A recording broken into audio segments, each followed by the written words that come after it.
Over the last month or so, we've been heads down testing every 50 series laptop that we can get our hands on. Well, this one, the Legion Pro 7i, is the one that most people should buy, at least the 5080 variant. It is a completely new chassis this year with new components, and boy are there some improvements. Here's what we like about it. The Legion is the best performing RTX 5080 laptop that we've tested. It even matches the performance of some 5090 laptops like the Scar 18, at least in some key tests. It includes Intel's Arrow Lake HX processor, which is a big step up from Intel's older 14th gen, and the differences, guys, are particularly apparent in gaming. It's also a fairly premium laptop. Great screen, very comfortable keyboard, good speakers, even the palm rest material feels really nice. Plus, it's actually stable, which we can't say for all the 50 series gaming laptops. But the icing on the cake is this laptop's price. Unlike most of these, it's actually reasonable for what you get. We've seen our 5080 model go on sale for as low as $2,700 US. Unfortunately, prices here in the USA are changing rapidly. At the time of making this video, it was around $3,000. We still think that this is fair for what you're getting.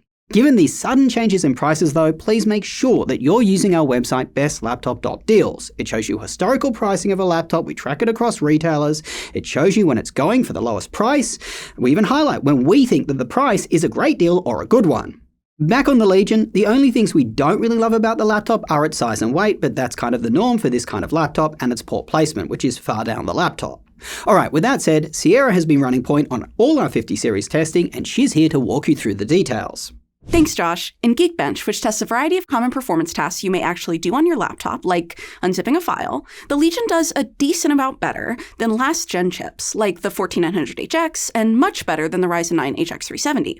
Compared to its direct competitors with the same powerful 275HX chip, it is marginally slower, but still does well. In single-core, it does a tiny bit better than other Windows laptops. You'll notice in Cinebench, however, it comes out on top in multi-core. This is because the tasks tested in Geekbench can often be hardware optimized, whereas Cinebench tests raw power. As you'll see throughout the video, it seems that Lenovo is doing a good job of feeding the Legion CPU plenty of power to help it win out. But raw power isn't the only thing that matters. Efficiency is also an important factor. If you are someone who is looking for a creator laptop rather than a gaming one, you may be happier with the efficiency of the MacBook Pro. It draws a third as much power as the Legion for only a slightly lower score. In a more fair comparison to the older Legion with the 14th gen chip, it draws about 13% more power for 26 more performance, which does show off this new chip's improved power efficiency.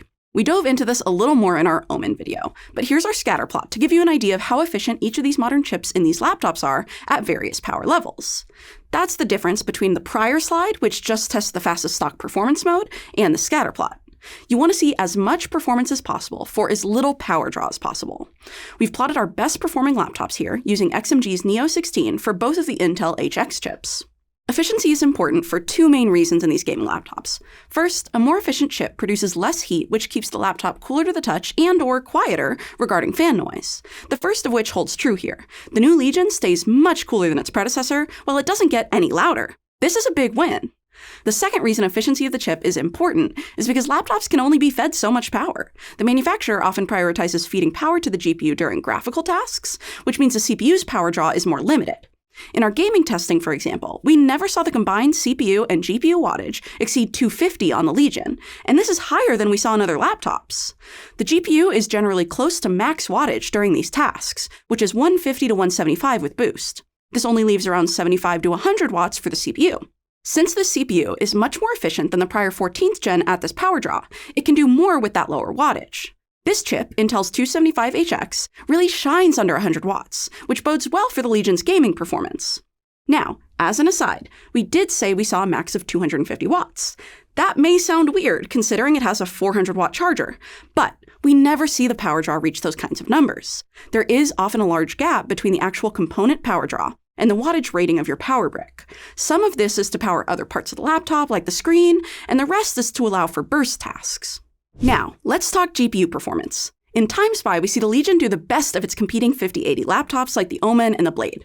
It doesn't quite reach 5090 levels, but it isn't far off. Compared to last year's model, it does about 17% better overall. Its GPU score is about 22% better than the 4080s. This is a more significant jump than we've been seeing from other 50 series laptops.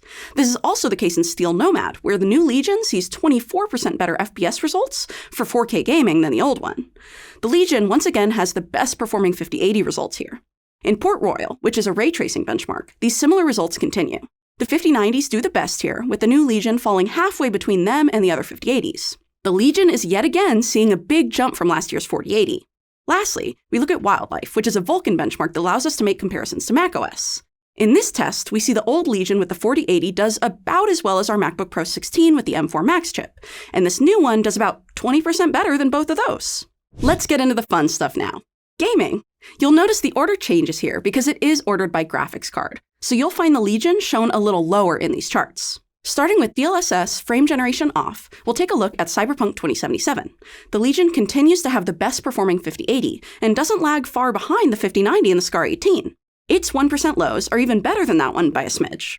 And of course, it sees a 24% jump in average FPS from the older Legion. This is more of an improvement than we've been seeing from some of the other laptops in this 50 series generation, as we've said. Next, we'll look at Monster Hunter Wilds with frame gen off. The Legion does very well here, keeping up with both of the 5090s and the Scar and the Omen. This also means that Monster Hunter, which is a newer, more demanding game, would be an enjoyable experience even at max settings without DLSS. Our next game without frame gen is Forza Horizon 5, where the Legion sees a pretty impressive 53% improvement from the 1% lows of last gen, and beats out the bigger 5090 Scar. I would say one thing of note on this graph, though, is the fact that we don't see a huge boost in average FPS between generations, only a measly 7%. Another place we don't see a huge improvement is in Final Fantasy Dawntrail. In fact, we don't see one at all. The two Legions perform almost exactly the same here. Although up until this point we've been seeing solid performance, this highlights a core issue with the 50 series laptops. Some of them aren't that much better than last gen in certain games. Just something to keep in mind before jumping on the bandwagon. Now, let's check out DLSS On, where these 50 series cards can take full advantage of multi-frame generation and other improvements from DLSS 4. First, we'll look at Cyberpunk again, where we see an awesome result for 1% lows. This likely speaks to the fact that the Legion CPU is receiving more wattage than these other laptops during this test, allowing it to maintain a better frame rate. In Monster Hunter Wilds, we now see the 5090 laptops pull a little ahead of the 5080 in the Legion, but these results are still much better than last gen's Legion, around 30% better. Moving over to Forza, we once again see some impressive 1% lows from the 5080 Legion. The greater CPU wattage also held true in this test. So, what about the gaming experience? Heat you feel and fan noise? During gaming benchmarks, we found the Legion continued to stay cool on the keyboard deck and was comfortable to game on. Its fan noise is still a bit loud though in its stock performance mode, which is the mode we run all of our benchmarks on. So, as we often recommend this to gamers, here's what it would look like if you gamed in balance mode. You'd lose about 23% performance for a much quieter gaming experience. Let's get into how the laptop looks and feels.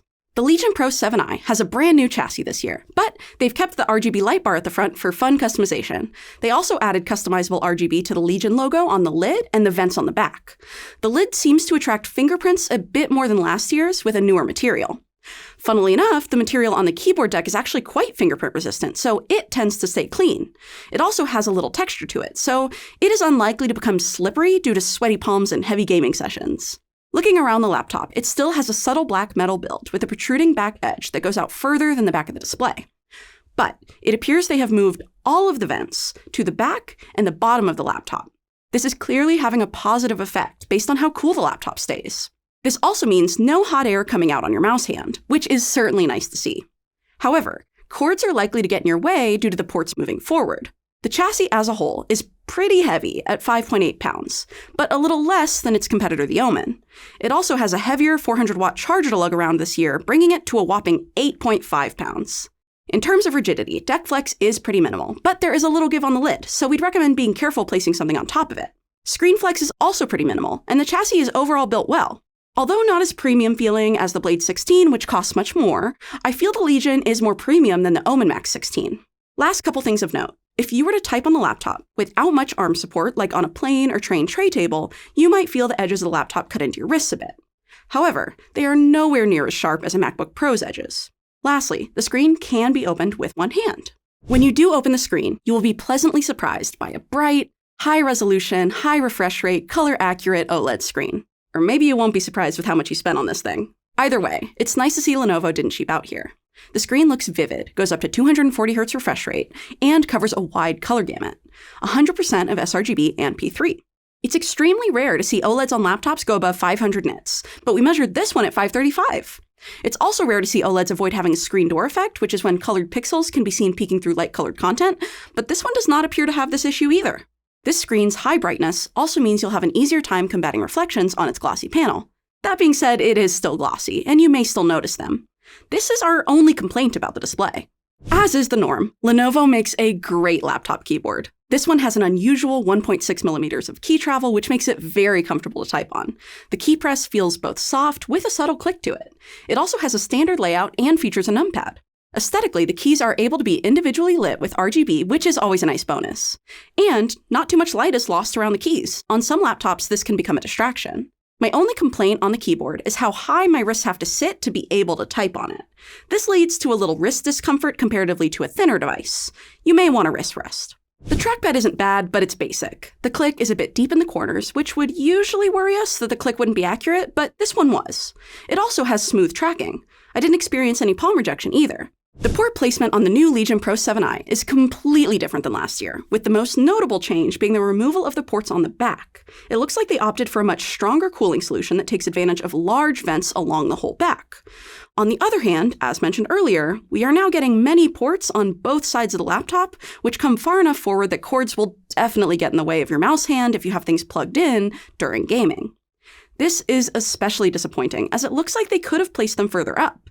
Having a messier setup for better cooling is certainly a trade-off, but one we feel is fair to make given the effectiveness of this cooling solution. For the ports themselves, starting on the left, we have Lenovo's proprietary charging port, an HDMI 2.1 port, a USB-C port that supports power delivery up to 140 watts, and DisplayPort 2.1, as well as a Thunderbolt-rated USB-C port and a 10 gigabit USB-A port. On the right, we have the headphone mic combo jack, two 5 gigabit USB-A ports, a physical privacy switch for the webcam, and a 2.5 gig Ethernet port. This means all of the charging-capable ports are on the left side, which could lead to more cable clutter. We also would have liked to see Thunderbolt 5 on this laptop and an SD card reader, considering the cost. This laptop is upgradable, but it may be more of a hassle than you expect. There is a large aluminum plate across all the major components like both SSDs, the Wi-Fi card, and the RAM. All are replaceable, as well as the battery, which is good, but we were not able to remove this plate. One of our screws wouldn't come out. We confirmed this information via Notebook Check, who successfully removed their plate. While we were looking at the internals, though, we were impressed by the 3-fan cooling solution and the size of the 2 rear fans. For speakers, this laptop has 4, 2 upward-facing under the display, and 2 downward-facing near the front of the laptop. It sounds pretty full and immersive, it's just lacking a little bass, but that's pretty normal on laptop speakers.